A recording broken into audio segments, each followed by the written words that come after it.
પાલનપુરની હની trap ગેંગે ડીસાના વેપારીને શિકાર બનાવી 50 લાખ ખંખેરવાનો રચ્યો કારસો.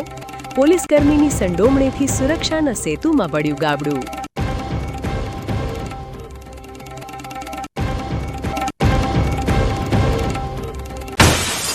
તરસ્યું બન્યું સરહદી ગામ નેસડા અને તંત્રના વહાલા દવાલાની નીતિ. 20 દિવસથી ટીપા માટે વલખા મારતી જનતા કોન્ટ્રાક્ટરની મનમસ્વી નીતિએ મચાવ્યો હાહાકાર.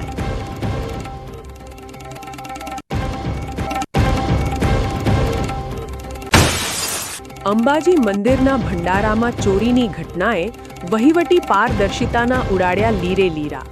સીસીટીવી વગરના ભંડારામાં ખેલાયો ખેલ.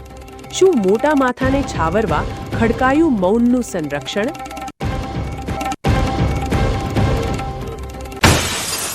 જૂનની રજાઓમાં બાળકો સમય પસાર કરે છે કે જીવન ઘડે છે? સ્ક્રીનની માયા જાળ વચ્ચે સંસ્કાર, શિસ્ત અને જવાબદારીની ચેતવણી આપતો જુઓ વેકેશન પર વિશેષ અહેવાલ.